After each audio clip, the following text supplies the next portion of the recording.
มาทุกคนมื้อนี้สร้างพลสิพามาเบิ่งการติดฟิล์มกรองแสงรถเด้อรถคันนี้เป็นรถ Land Rover ตัวท็อปสปอร์ตเจ้าของรถเคยติดฟิล์มกรองแสงมาแล้วแต่เพิ่นเลือกใช้ฟิล์มจีนซึ่งอายุการใช้งานของฟิล์มจีนนั้นอยู่ประมาณ1ปี2ปีจากนั้นฟิล์มจะบ่สามารถกรองแสงได้อีกต่อไปเทื่อนี้เจ้าของรถเพิ่นเลยมาจัดฟิล์มลามินาซึ่งเป็นฟิล์มเซรามิก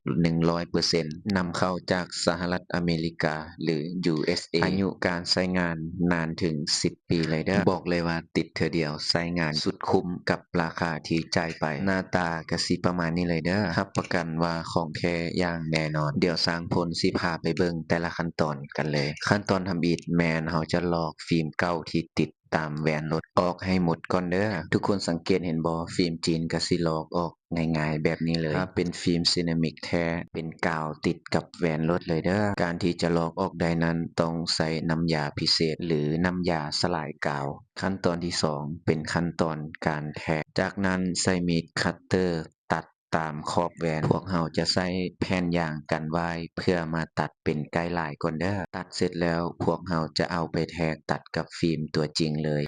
การแทกและตัดฟิล์มตัวจริงเราต้องระมัดระวังอย่างที่สุดถ้าเราแทกหรือตัดผิดพลาดอาจจะเสียฟิล์มไปฟรีๆซึ่งฟิล์มเซรามิกเป็นฟิล์มที่มีราคาสูงเพราะฉะนั้นเราต้องระมัดระวังและพิถีพิถันให้หลายที่สุดการแทกและตัดนั้นพวกเราจะแทกครั้งเดียวแล้วตัดให้ได้2ครั้งบ่ว่าจะเป็นแว่นข้างฝั่งคนขับและฝั่งผู้โดยสารเพราะแว่นทั้ง2ข้างนั้นมีขนาดที่เท่ากันหลังจากตัดเสร็จเรียบร้อยแล้วพวกเราก็สิเอามาปรับแต่งขอบอีกหน่อยหนึ่งเพื่อให้มุมที่โค้งเข้ากันได้หลายที่สุดแล้วจากนั้นจะเป็นขั้นตอนการติดฟิล์มซึ่งขั้นตอนการติดฟิล์มนั้นต้องใช้น้ำยาสีดใส่ก่อนน้ำยาตัวนี้จะเป็นน้ำยาใช้สำหรับติดฟิล์มโดยเฉพาะรอบที่1เราจะสีดใส่เต็มๆแบบนี้เลยเพื่ออนามัยคราบกาวออกก่อนจากนั้นใช้มีดคัตเตอร์ขูดคราบเปื้อนออกจนทั่วกระจกบ่ว่าจะเป็นขอบทางในและขอบทางหลุมสอดมีดเข้าไปแบบนี้แล้วขูดให้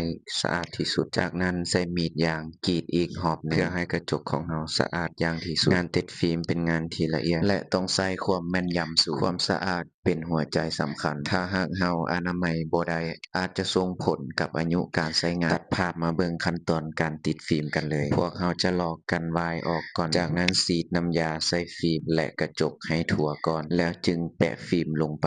ขั้นตอนนี้ต้องใช้ความชำนาญหน่อยหนึ่งเด้อ